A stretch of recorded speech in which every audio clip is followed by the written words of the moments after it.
ॐ पार्थाय प्रतिबोधितां भगवता नारायणेन स्वयं व्यासेन ग्रथितां पुराणमुनिना मध्ये महाभारतम्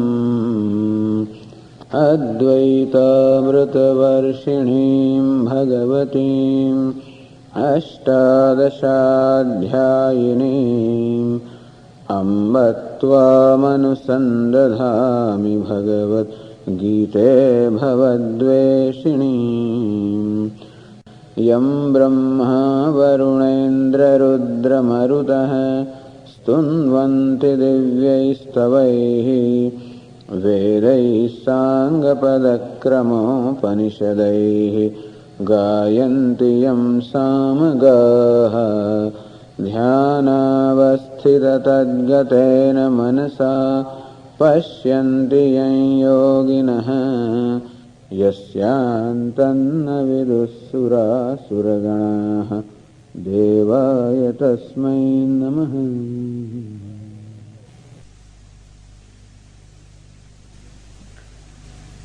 Shankaracharya explained here that the prayojanam, the very purpose of Bhagavad Gītā is param nishreyasam.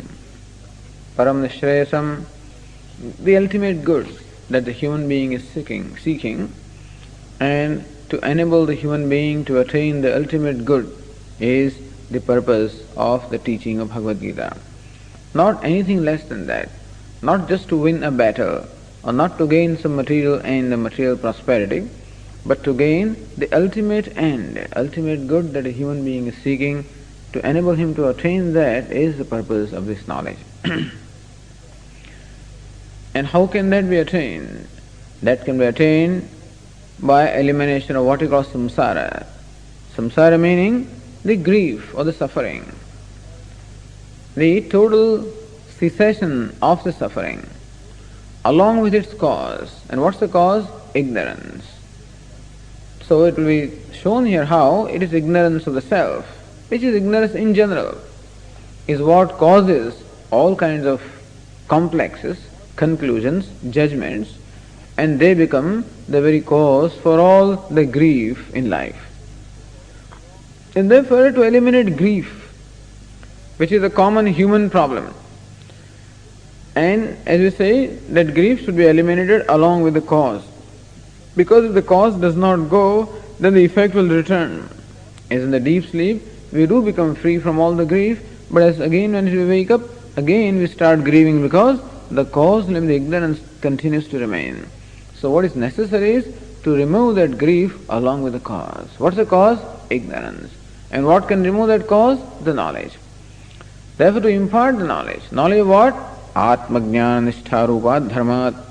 That knowledge of the nature of abidance in the true self. At the moment, where do I abide? I abide in the self which I consider to be body. So I think that the body is myself, the mind is myself, the ego is myself, and that is where at the moment I abide, meaning that is where my I notion is. But to gain the true nature of the self, which is ever free, which is immortal, which is beyond death, which cannot be hurt, which cannot be killed. That is the true nature of myself, and to abide in the knowledge of that self is the means of elimination of ignorance and all the grief and suffering caused by ignorance. And this is how Bhagavad Gītā seeks to resolve the fundamental problem of life. And one more qualification was added, Sarva Karma Sannyas Purvakat. That this knowledge has to be preceded by and accompanied with what we call Sarva Karma Sannyasa, a renunciation of all the karma, renunciation of all the engagements. Renunciation of all the engagements is required. Then alone the mind has that poise, or mind is relaxed. So what we seek is a relaxation of mind or a poise of the mind, when the mind is free from all its demands and needs and preoccupations. This is what is called sannyasa or renunciation. That is spirit of renunciation. Outwardly, renunciation is renunciation of all the actions, all the duties, all the ties. Let us say renunciation of all the setup. Let a sannyasi or a renunciate is no more a part of any setup. So family is a setup. And whenever I am a part of a setup, then the setup is going to have its own demands.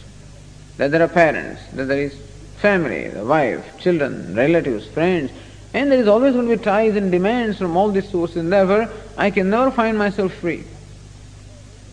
Swami, how long should I do this? My mother is there, father is there, son is there, nephew is there, this is there, and there is always a demand.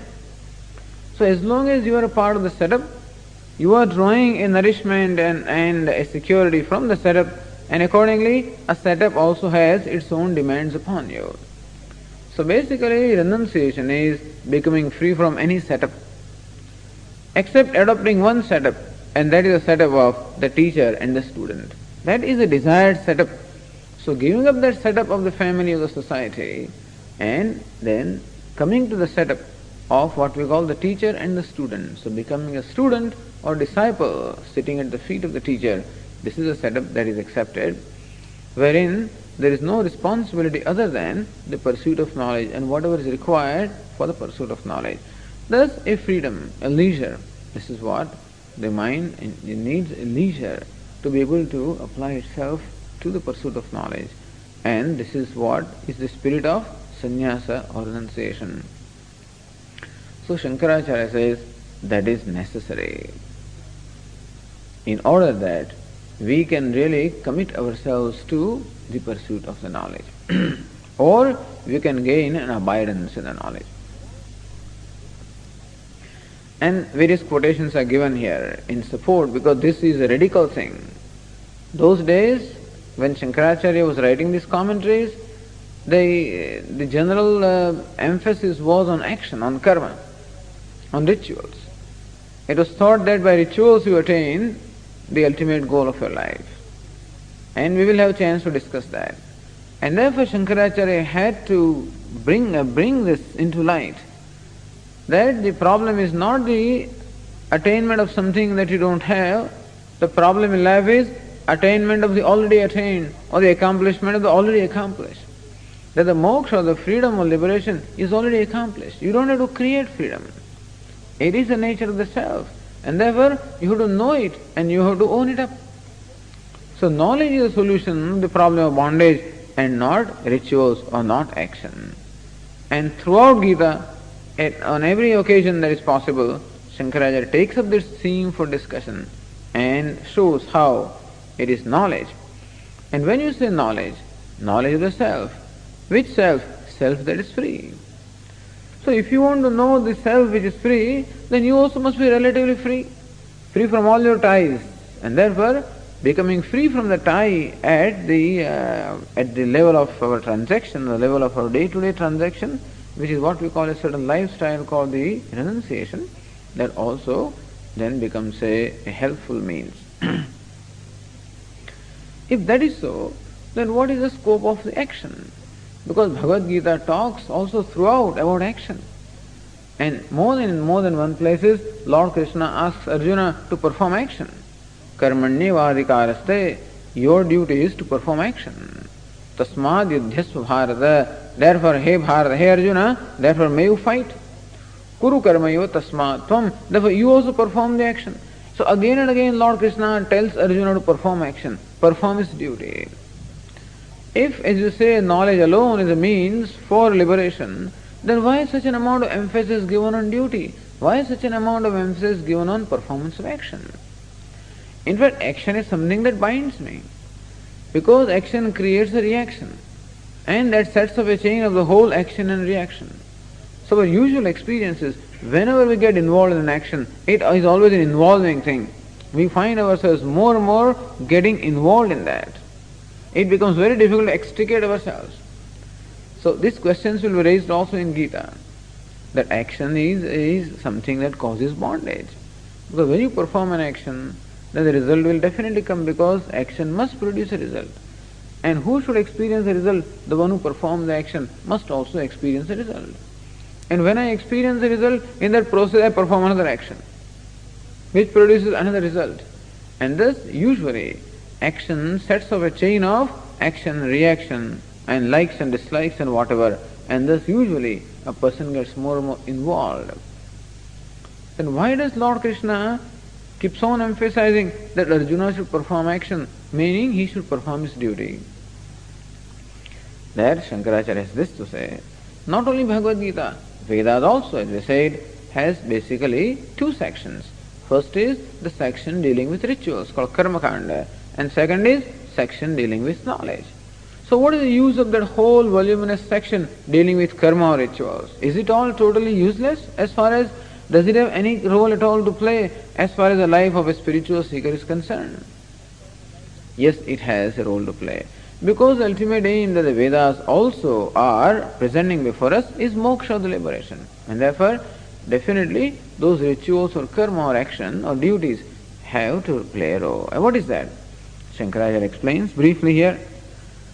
Abhyodayartha api yaf pravritta lakshano dharmah varnashraman cha uddishya vihitah saha devadisthana prapti hetuhu. The pravritti lakshano dharma, that dharma or the way of life, pravritti lakshana, of the nature of pravritti or activity. Varnashraman cha uddishya vihitah. These activities or the duties which are enjoined for all the people, depending upon their varna and ashrama, depending upon the caste they belong to, or meaning the disposition of their mind and the stage of life in which they are, depending upon that, the duties are enjoined and various rituals are also recommended. And what's the purpose of those rituals and actions? Abhyodayartha. Basically, they bring about what we call material prosperity. Sadevadisthana prapti hetuhu api. And if you perform those rituals sincerely according to the stipulations, then you can achieve a variety of ends. You can even attain heavens. You can even become a god in heaven. So you can attain that kind of a thing with the various rituals and actions. So that is the usual purpose of action. But then that the very same action which becomes a means for attainment of a material gain can also become the means for attainment of a spiritual gain. One action that can generally become a means for attainment of a material achievement can also become a means for spiritual achievement, the very same action. And what would transform that action? There is this Ishvararma buddhya anushtiyamanaha. When that very same action, if performed with the desire to attain a certain material end, then that action will become the means of attainment of that material end. But when that very same action is performed with the attitude of Ishvararma buddhi, or when it is performed as an offering to the Lord. So whatever actions you are performing are performed as an offering to the Lord and not directed at achievement of a specific material end. Sattva shuddhe bhavati. Then that very action becomes the means of sattva shuddhi or purification of the mind. It's not so much the action, but the attitude behind the action. If the attitude behind the action is one of offering, our mind is greedy and therefore it always calculates what will the gain through every action. In which case, the action will produce that gain. It's a calculating mind. So it's going to require a complete transformation of our outlook towards life. That life and the opportunities of life are not for accumulating and for our personal wealth gain, but the opportunities of life and the various skills and abilities that God has given us are meant for offering. Our life is looked upon as a life of offering, of serving. In which case perhaps you may be deprived of the material gains to some extent, but definitely you will gain sattva shuddhi, antahakana shuddhi is what we call a inner spiritual gain will definitely result. Phala visandhi varjitaha. Action performed with a spirit of offering. And you can offer anything to the Lord. That's the nice thing about Him. As you will say in 9th chapter, Patram Pushpam Phalam Toyam. Swami, what can I do? I am just a carpenter, or I am a janitor, or I am this and this. I don't perform a very exalted action. No, every action is as dignified as any other action. So Lord Krishna says, it does not matter to me what you offer. Patram, pushpam, phalam, toyam. Whether you offer me a leaf, or a flower, or a fruit, or little water, you may bhaktya prayachati. So this is symbolic. A leaf, or a flower, or water, or a fruit, or a sugar crystal that you generally offer the Lord is a symbolic thing. Meaning any little thing that you offer in your life, any little action that you perform, whatever kind of action you perform, you may bhaktya prayachati, as long as that offering is done with devotion. So what is important is the devotion with which the offering is made and not the nature of offering. Thus the devotion with which you perform the action is important and not what action we perform. So phala visandhi varjitaha san, without any calculation of what reward I will get. Action is performed not with the specific aim of getting a reward, but action is performed as an offering to the Lord. Then that action becomes a means for purification of the mind. Alright? Then what? Shuddha sattvasya cha jnana nishtha yogyata prapti dvarena jnanotpatti hetutvena cha nishreyasa hetutvam avi pratipadyate. And thus that very same action which normally would have been binding me, if that action was performed with the purpose of material gains, which would have been binding me further, that action becomes now a means of releasing me when performed as an offering to the Lord without the expectation of a reward. Meaning, when I am ready to accept whatever reward comes as gift of God. That action, Shuddha Sattvasya, by way of imparting me a purification of mind, meaning by way of removing from my mind the various impurities in terms of greed and selfishness and likes and dislikes and whatever. Jnana-nishtha yogyata prapti dvarena. It makes a person what? Jnana-nishtha yogya. Makes a person fit for Jnana-nishtha, an abiding knowledge. So what we call purification of mind is nothing but an abiding mind. A mind that is essentially free from various conflicts, feelings of guilt and hurt and whatnot. So mind which enjoys certain composure. This is what we call a pure mind. And it is that mind which is a fit instrument to gain this knowledge. And thus, this karma or the action, when performed in this manner, becomes a means for elimination of impurities from my mind, prepares my mind for the knowledge, because then it becomes a contemplative mind, which mind is what we need for pursuit of this knowledge, and ultimately to gain an abidance in the knowledge. Jnana-nishtha prapti dvarena jnanotpatti hetutvena cha. And thus that action also becomes a jnanotpatti hetu, a means for the arising of the knowledge. Nishreyasa hetutvam pratipadyate. And therefore, even karma or the action also becomes a cause for ultimate good.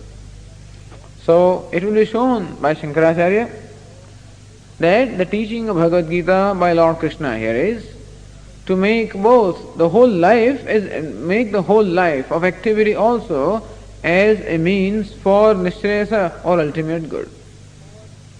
So this is not merely a monastic religion. This is also a religion of the people who are active.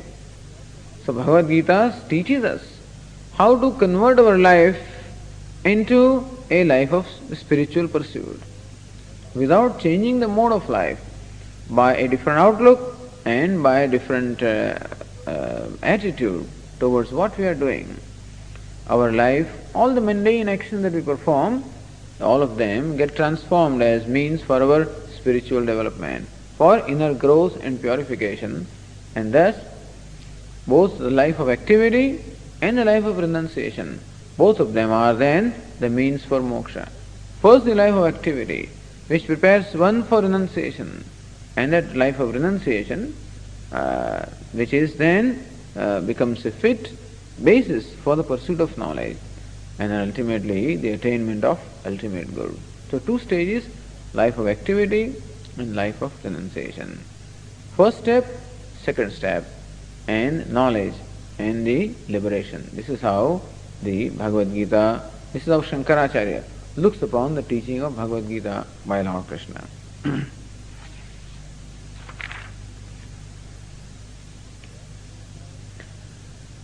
Well, do you have some support for your view about Bhagavad Gītā? Shankaracharya says, Tasacha imam evartham abhisandhaya vakshati. Keeping this very same artha, very same purport in mind, Lord Krishna will say subsequently, in the 5th chapter, for example, Brahmanyadhaya karmani sangam tyaktva karodiyah lipyate nasapapena padmapatram ivambhasa. Lord Krishna says that when a seeker performs action as offering them to the Lord, sangam tyaktva, and giving up the attachment for the results. So when a person performs action as an offering to the Lord, giving up the attachment for the result, lipyate nasapapena, then he doesn't get tainted by the papa, meaning by likes and dislikes, or the negative result, the effects that a result can produce. Padmapatram ivambhasa, just as a lotus leaf does not get wetted even though it is in the midst of water, and so also this yogi, in spite of performing actions, being in the midst of activity, doesn't get tainted by the actions. Meaning, actions do not cause any reaction in him. Normally when we perform an action, a reaction is generally created. Either I may not like the action, I may have to perform the action against my desire, or I am not satisfied with the result, or I may feel that the result is wrong. And thus action constantly creates in me different reactions. In general, sometimes resentment, sometimes conflict, sometimes likes, sometimes dislikes, sometimes attachment. All these different reactions are created when I am performing action normally. But these reactions will not be created when action is performed as an offering to the Lord without attachment to the result. So one remains untainted by the reactions, just as the lotus leaf remains untainted in the midst of water. Yoginah karma kurvanti sangam tyaktva atma shuddhaye. Same chapter. Kayena manasa buddhya kevale rindiyerapi yoginah karma kurvanti sangam tyaktva atma shuddhaye. These yogis, the karma yogis, perform the actions, sangam tyaktva, giving up the attachment for the result, atma shuddhaye, for the purification of the mind. In short, Lord Krishna is going to present action as a means for purification of the mind. Therefore, when Lord Krishna instructs Arjuna to perform his duty, what is the purpose? So that the purification of mind can be attained. And thus Lord Krishna is not interested so much in action. What he is interested in is our internal growth, internal maturity, which is what we call purification of mind, and action is the only proper means for that purification of mind. Therefore we are told, if we give up the action, then the only means available to us for purifying the mind, that doesn't remain with us, and therefore Arjuna is being told to perform his duty. Imam dviprakaram dharmam nishreyasa prayojanam paramartha tattvam cha vasudevakyam param brahma abhi. Well, because the 5th chapter again says, sannyāsastu mahabāho dukkhamāptum ayogatah. That sannyasa or renunciation is extremely difficult unless one has gone through the discipline of karma yoga. So unless one has prepared oneself by performance of action and thus develop the art of remaining free from reaction in spite of performing action, this is the karma yoga. So what is karma yoga is performance of action while remaining free from reaction. What are the reactions? Likes, dislikes, attachment, elation, resentment, frustration, disappointment, failures. These are the various reactions that come when we perform action. Frustrations when the result is not produced as we desire. A sense of failure when I think that I have failed. Or great elation when I think I have succeeded. Thus elation, depression, resentment, frustrations, conflicts, hurt, guilt. So these are the various reactions that the actions produce. So we suffer. Everybody suffers in life because our life is full of actions, but then actions constantly create these reactions and we just get exhausted. What is exhausting is not so much the physical strain, but what is exhausting is this tremendous mental struggle, that battle that is going on within, and that is what exhausts us. So how to perform action remaining free from the reaction? This is the art of performing action. This is called Karma Yoga. And this is what is very much sought to be done. This is what Lord Krishna teaches us in Bhagavad Gītā. And that is called the path of pravritti or the path of activity. When a person becomes prepared for nivritti or renunciation. So, renunciation of action first requires that we must settle account with action. In general, you must settle account with a thing before you are ready to renounce it. And thus, we must learn how to perform action before we renounce the action. Because renunciation is when you are doing something. What can I renounce when I have never performed action? When I have never taken any responsibility? There is a question of renouncing anything. Having taken the responsibility and having known what it is, and when I renounce, then that is called the renunciation. So generally speaking, first is the path of activity and then is the path of renunciation. Imam dviprakaram dharmam, this is the twofold dharma or the twofold lifestyle or the twofold pursuit of the goal. Nishreyasa prayojanam, where the prayojanal purpose is nishreyasam, ultimate goal. The idea is that when action also becomes a means for attainment of the ultimate good, because action becomes a means for preparing me for the knowledge, and knowledge is the means for nishreyasa or the ultimate good. This is what Lord Krishna is going to teach us. These two lifestyles. The third chapter essentially talks about the lifestyle involving activity. The fifth chapter, 6 chapters will talk about lifestyle involving renunciation. There also Lord says, Yogi Yunjita. So says in the 6th chapter, Arvrukshor Mune Yogam Karma Karanam Uchyade Yoga Rudhasya Tasyeva Shamah Karanam Uchyade.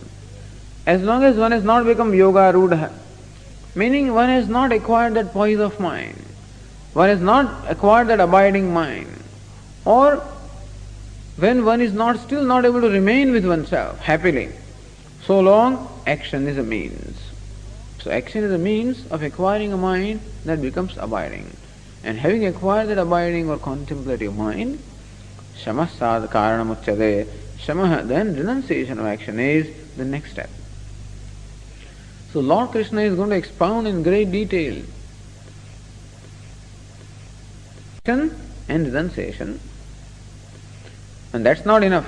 Paramartha tattvam cha is also necessary. Ultimately, what is the ultimate truth of life? Paramartha tattvam. What is ultimate reality? That also will be amply discussed in Bhagavad Gītā. What is that? Vasudevakyam Param Brahma. So Param Brahma. Param is limitless. Brahman that is limitless is Paramartha tattvam, is the absolute reality or the ultimate reality in life. And this will be also expounded in Bhagavad Gītā. Vasudevakyam, that very same Param Brahma or Paramatma or the truth is called Vasudeva. Interestingly enough, Lord Krishna also is called Vasudeva. Vasudevasya apatyam puman Vasudevaha. So the male child of Vasudeva is called Vasudeva. So name of the father of Lord Krishna was Vasudeva. Vasudeva Sutam Devam. So Devata who is Vasudeva Sutaha, the son of Vasudeva is called Vasudeva. So Vasudeva is a name of Lord Krishna. But as they said in Tattva Bodha, etymologically Vasudeva also means the self of all. Vasuschaso Devaha Vasudevaha. The word Vasu is derived from the root Vas.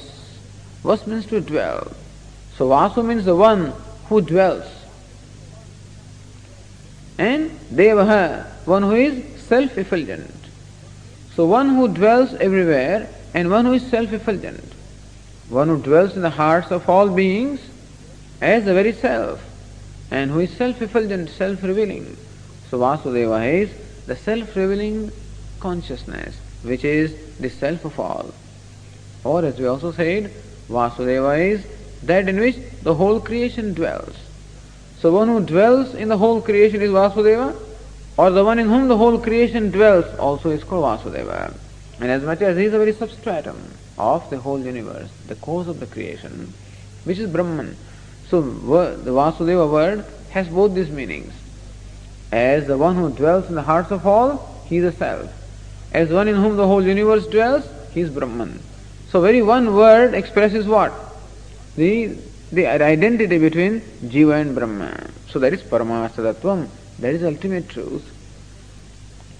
Abhideya Bhutam. That becomes the subject matter of Bhagavad Gītā. So what is it that Bhagavad Gītā discusses? What is the content of Bhagavad Gītā? To reveal the nature of this absolute reality, which is also called Param Brahma, which is Vasudeva, which is the self of all, which is the cause of creation, and which is indicated by this statement, Tattvamasi. At the same time, so Lord gives us here what we call the very truth of life, which is called Brahma Vidya, and also provides the way of life, which is appropriate for attainment of that knowledge. So both the end as well as means. What is the end? Knowledge of Vasudeva, knowledge of the truth. And what is the means? A certain lifestyle. What lifestyle? The life of activity followed by the life of renunciation. Or life of renunciation preceded by life of activity. That becomes a means. That is called Yoga Shastra. Therefore, at the end of every chapter of Bhagavad Gītā, we find that statement. It is Śrīmad Bhagavad Gītāsu, Upanishatsu, Brahma Vidyayam, Yoga Shastre, Shri Krishna Arjuna Samvade. Thus this Bhagavad Gītā, which is Samvada or dialogue between Shri Krishna and Arjuna, and which can be compared with the number of, which is also itself like an Upanishad, which is Brahma Vidyayam, which gives us Brahma Vidya, a knowledge of Brahman, knowledge of truth. Yoga Shastra, which also is a Yoga Shastra, meaning it also gives us the means for attainment of the truth. Sometimes the goal may be stated, but if they don't tell you what is the path or the means leading to that goal, then that teaching is incomplete. Somebody may tell you the path or the means, but not clarify the goals, that also is incomplete. And therefore Gītā specifies both the end as well as means. Brahma Vidya is the end, Yoga Shastra is the means. So Param Brahma Abhideya Bhutam Visheshatah Abhivyanjayata, and thus these two things are specifically clarified or specifically and clearly brought out by Bhagavad Gītā. Vishishta Prayojana Sambandha Abhideyavat Gītā Shastram. And thus Gītā Shastra possesses this text called Bhagavad Gītā, which is Shastram, which is a scripture, possesses all those fundamental elements required for commencement of the study of a text. What is the first requirement? Vishaya. What is the subject matter? Param Brahma, the truth which is limitless. Vasudeva, that is subject matter. And subsequently, also the means for attainment of the knowledge, which is Karma Yoga and Sannyasa. That's the Vishaya or subject matter of Gītā. What is the Prayojanam? What purpose does the knowledge serve? The knowledge by dispelling the ignorance. And therefore, all the evils created by ignorance makes a person completely released from all the suffering and misery. Thus it is a means for the prayojan of the purpose is attainment of moksha or liberation. And what should you do to gain liberation after gaining the knowledge? Well, here the knowledge is a means and knowledge is the end also. That's the sambandha. And who is the adhikari? Who is the qualified student? The first chapter and the first 9 verses of the second chapter will describe the very student who is Arjuna, the adhikari. That's the fourth element. So all of these are present in Bhagavad Gītā, and therefore this is a scripture which must be studied by the seekers of knowledge. Yatah tadarthe vijñāte samasta purushartha siddhi atah tad vivarane yatnah kriyate maya. Yatah since tadarthe vijñāte. When we know this truth of Bhagavad that is revealed by Bhagavad Gītā, when it is known, samasta purushartha siddhi. Then that knowledge amounts to the attainment of all the ends that a human being is seeking. Because that knowledge is the means for the ultimate end, and therefore, since by gaining the knowledge that is expounded in Bhagavad Gītā, one fulfills the total purpose of life, and therefore this knowledge is the most important and absolutely necessary for every human being. Therefore, ataha tad vivarane yatnah kriyate maya. And therefore, I am going to now make an attempt for explaining this Bhagavad Gītā. Because when what the Bhagavad Gītā reveals is properly known, then it becomes a means for the ultimate gain in my life. And therefore Shankaracharya says, an effort is being made by me here to explain this purport of Bhagavad Gītā. So this is how Shankaracharya introduces the Bhagavad Gītā. First, establishes that the teacher of Bhagavad Gītā is the most competent teacher because he is none other than Lord, the Creator himself, who took incarnation in the form of as Lord Krishna, and therefore is Narayana, he is Paramaptaha, he is the one most qualified for imparting this knowledge, and therefore Gītā is a Pramana Grantha or an authoritative text. That was first established. And subsequently, it was established also why Bhagavad Gītā was taught to Arjuna, because he was a qualified student, a very capable student, and in dire need for being released from the grief, because he was grieving. He was drowning in the ocean of grief, and therefore there was an urgency that this knowledge should be imparted to him, and he was a qualified student, a capable student, and therefore when the knowledge is given to the capable student, then it will also find its way to the other seekers. That is why Arjuna was chosen as a student here. And then, what is the subject matter? What is the prayojanam? All of these are discussed by Shankaracharya, thus giving us an overview of what to expect from Bhagavad Gītā. Then, the whole first chapter is called Arjuna Vishada Yoga. And there are as many as 47 verses in the first chapter, but Shankaracharya does not comment upon the first chapter and does not even comment upon the first 10 verses of the second chapter. Shankaracharya starts his commentary from the 11th verse of the second chapter. Why is it so? Because the 47 verses of the first chapter and the first 10 verses of the second chapter, they basically give us a background. And therefore, what Shankaracharya does is, he explains briefly what this background is and then proceeds to start his commentary upon the Bhagavad Gītā.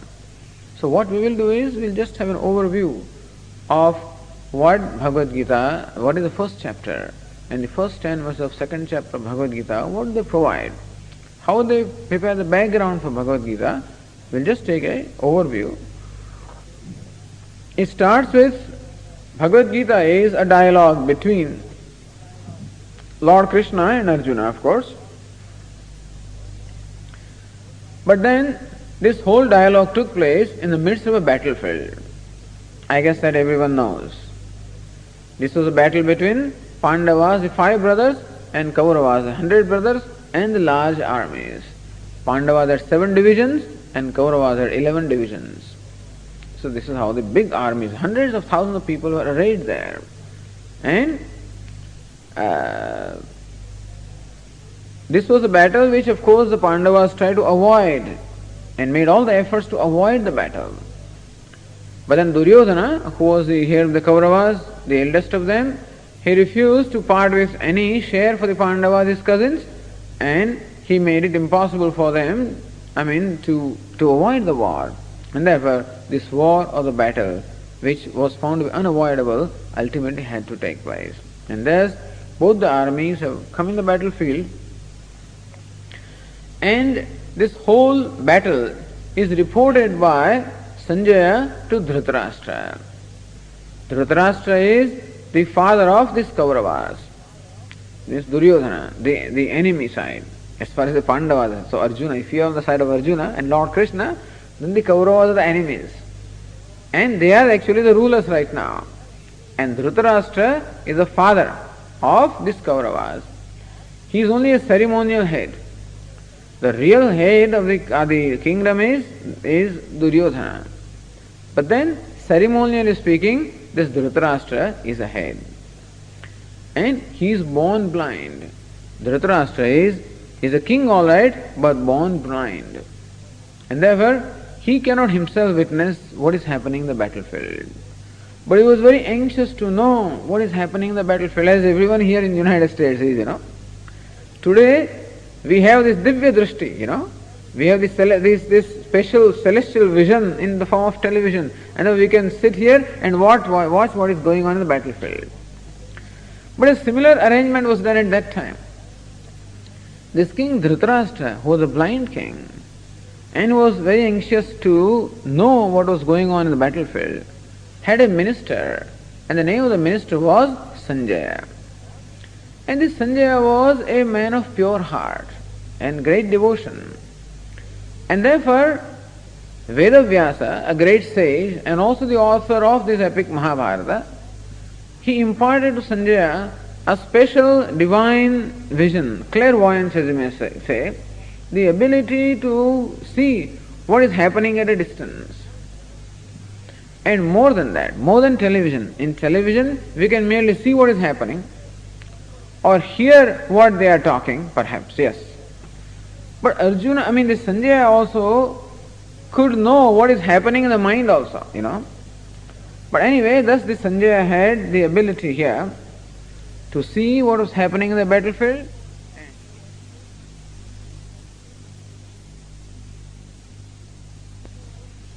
To report these events on the battlefield to the king Dhritarashtra. So Dhritarashtra, the blind king, and Sanjaya, the minister. You may say that it is a dialogue between them also. Except that the blind king asks one question, that's all.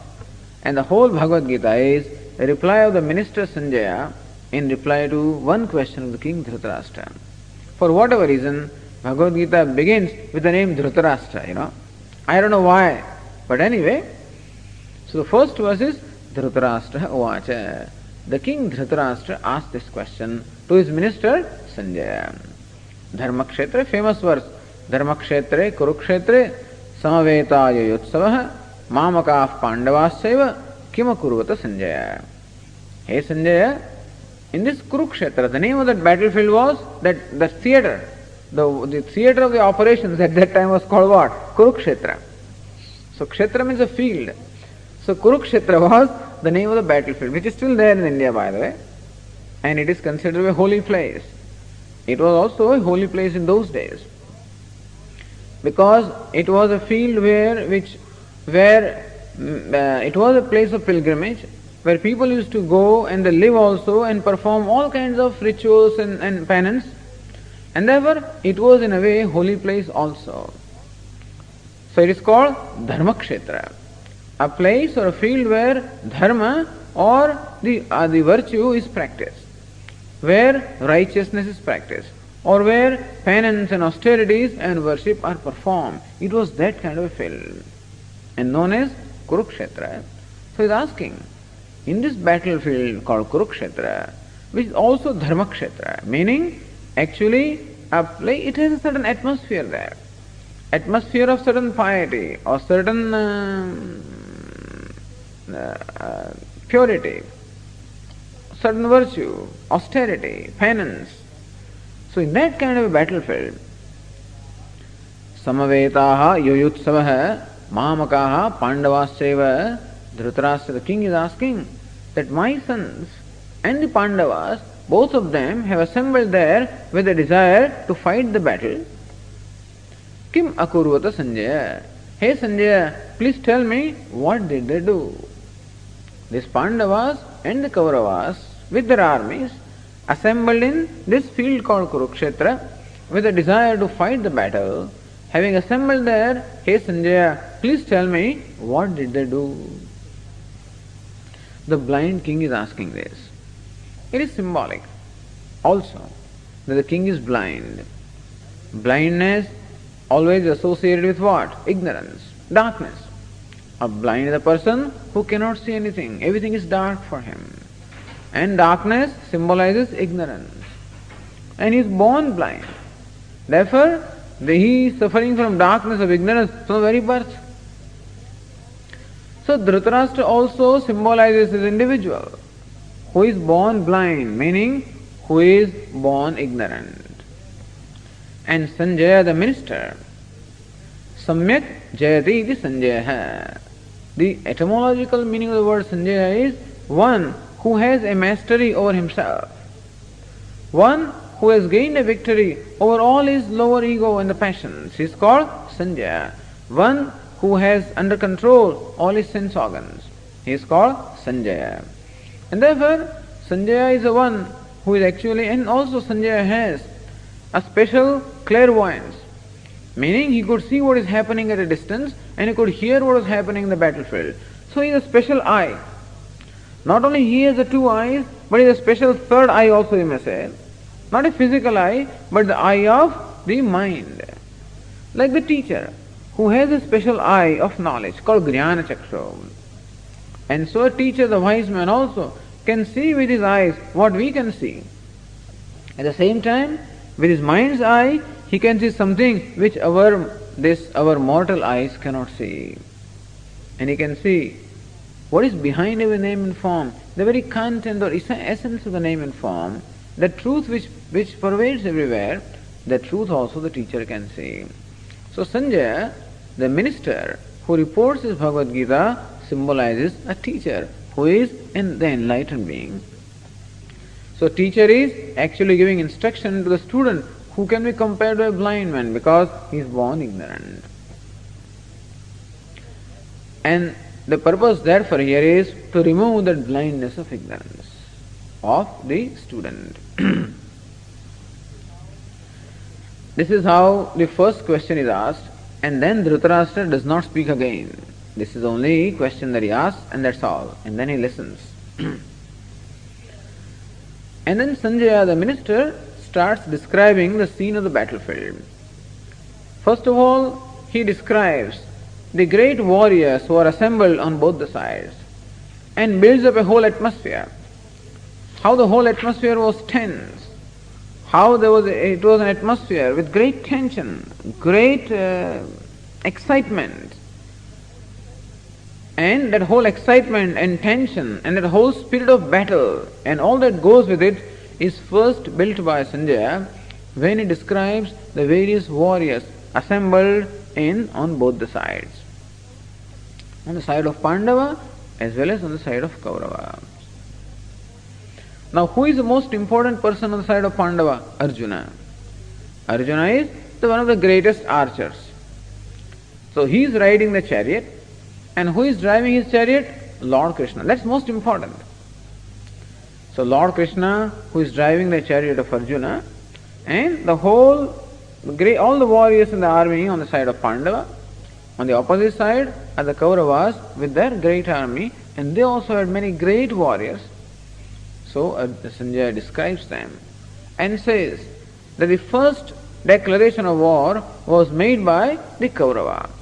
Their grandsire, the person who was oldest, most experienced and most powerful and who was the leader of the Kaurava army, his name was Bhishma Pitamaha, and who is the leader of the Kaurava army, he blew the conch and thus the war was declared. As soon as Bhishma Pitamaha blew the conch, all the warriors and the whole army of the Kauravas also started blowing different conches, and there were so many war instruments, battle instruments, like so many drums were there and so many pipe instruments were there, and all of them started blaring all of a sudden, and a great noise was created by the Kauravas. And when this happened, at that time, Sanjaya describes that here is a chariot with 4 white horses. So Arjuna is riding a great chariot, you may call it a divine chariot. But this chariot was given to him by the gods, because he had helped them in certain battle. And therefore, this chariot was actually given to him by the fire god, Agni.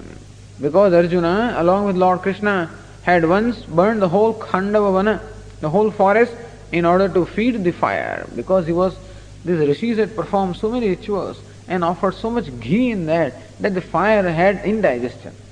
And he says, now, how to remove my indigestion? And therefore, so this Arjuna came to the rescue. So he says, okay, you can burn the whole forest. And therefore, there was a whole forest called Khandava, and fire burned that.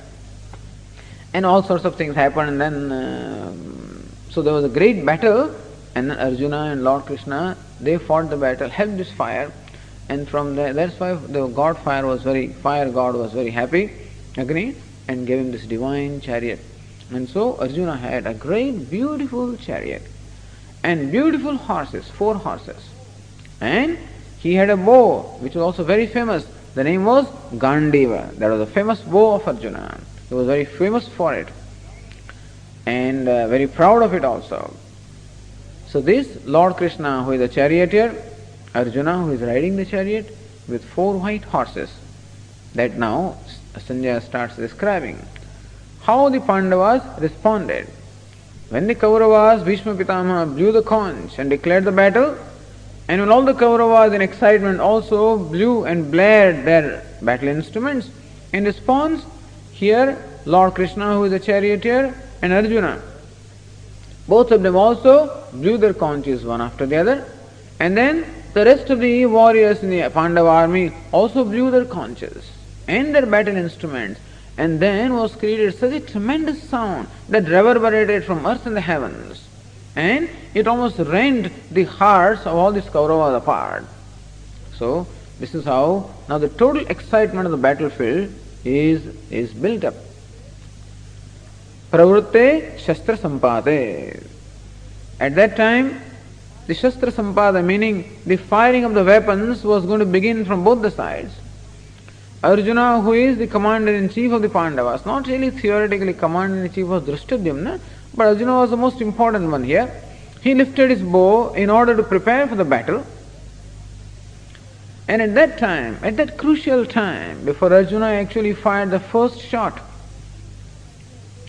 some idea occurs to him, and he requests his charioteer, Lord Krishna, to take his chariot between the 2 armies. Arjuna asked this question, Rishikesham tadavakyam idamaha mahipate. In fact, Arjuna, seeing the Kaurava army, was highly excited and all ready to fight. And he lifted his bow also. But before commencing the fight, just a thought occurred in his mind to survey both these armies. Rishikesham tadavakyam idamaha mahipate senayor bhayor madhye ratham sthapay mechyuta. Hey Achyuta, O Lord, please place my chariot between the 2 armies. Why do you want the chariot to be placed between the 2 armies? Yavadetan niriksheham yoddu kaman avasthitan kairmaya sahayodhavyam asmin rana samudyame. O Lord, I want to observe finally. Not that he did not know who was in both the armies, he knew that generals know everything. But still, I want to have a final look at the strategy of the Kauravas and all the great warriors who are on the side of the enemy, as well as the warriors who are on our side. I want to just have a final look, just to have a strategy in my mind. And I want Kairmaya Sahayodhavyam, I want to know who are the people with whom I have to fight this battle. Yotsimanan Aveksheham, those people who are assembled here with a desire to fight, I want to observe them. Just take a look at them. Yayate Trisamagataha Dhartarashtrasya Durbuddhehe Yuddhe Priyachikishavaha. I want to see all those fellows who assembled here to favor this Durbuddhi, this Duryodhana and this Kauravas, who are wicked-minded people. And still I find that such a large army is assembled in their favor. It was very surprising and very frustrating also. Because Duryodhana, the Kaurava leader, was known to be a wicked person.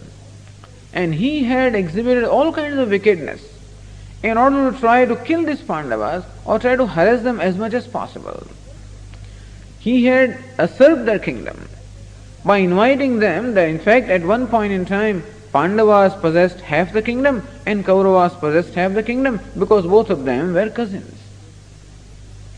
And this Duryodhana invited the eldest of the Pandava, Yudhishthira, to play a game of dice.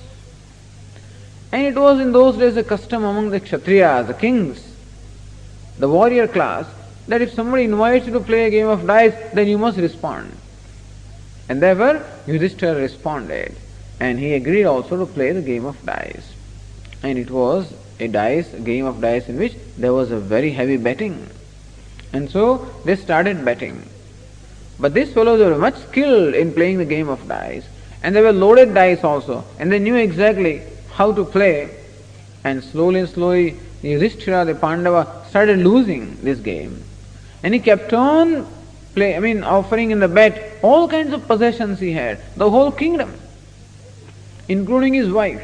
Everything was betted, and he lost everything. To the extent that there was a condition that if he lost in the final game, they would have to relinquish the whole kingdom and go to forest in exile for 12 years, and one more year, the 13th year, they must remain incognito, meaning they should remain without identification. If in that 1 year, if they are somehow spotted or identified, then the condition was that another 12 years of this exile they will have to suffer. So this is how they were cheated. They were cheated out of their kingdom, they were cheated out of their possessions, and they were sent in exile. And even when they were in exile, this Duryodhana kept on harassing them again and again. And so these Pandavas were highly harassed. And therefore they were in a way preparing to take the revenge. But still they were willing to settle peacefully. And they came back after the exile, and with all the conditions were satisfied, and requested for their share of the kingdom, and Duryodhana refused. I'm not going to. No kingdom belongs to you. You already lost it. Where is your share? He says, And people reasoned with him that, look, you had cheated them. And then also, after that, they already fulfilled their condition of going to exile. And so now, you must return their kingdom, because they already fulfilled their condition. This is nothing doing. And so then the Pandavas said, okay, even if you cannot give us the half the kingdom, we are 5 brothers, give us just the 5 villages. That will be enough. So there's nothing doing. Give us 5 houses in one village, okay? No way. Give us 1 house with 5 rooms. Not at all. Duryodhana says, you will not get the land, soil, equal to the tip of a pin. You won't even get that much soil. You will have to fight if you want anything. And that is how he challenged them, and all the peace efforts were frustrated, and that is how the battle had to take place. And thus Arjuna, along with other Pandavas, had come to the battlefield with a desire to fight. And that very desire is expressed here. It is very important. What is important is Arjuna on his own decided to fight the battle. So he was all prepared to fight the battle. He had almost lifted his bow, and before striking the first arrow, he just as a final strategic look, he requested the charioteer Lord Krishna to place his chariot between the 2 armies, and declared the intention, Yotsimana Navekshaham, so that I can observe and I can take a final look at all these crooked fellows who have assembled here to favor this wicked-minded Duryodhana, and I want to see them. Who are the fellows with whom I have to fight? So these words in the first chapter clearly reveal Arjuna's own resolve that he was all ready to fight this battle and win. So, and Lord Krishna follows the instruction of Arjuna and places the chariot right between the 2 armies. And then what happens? That we'll discuss tomorrow. Om Purnamadah Purnamidam Purnat Purnamudachyate Purnasya Purnamadaya Purnameva Vasishyate. Om Shanti Shanti Shanti. Shankaram Shankaracharyam केशवं बादरायणं सूत्रभाष्यकृतौ वन्दे भगवन्तौ पुनः पुनः। ईश्वरो गुरुरात्मेति मूर्तिभेदविभागिने व्योमवद्व्याप्तदेहाय दक्षिणामूर्तये नमः। ॐ शान्ति शान्ति शान्तिः। हरिः ॐ। श्रीगुरुभ्यो नमः। हरिः ॐ।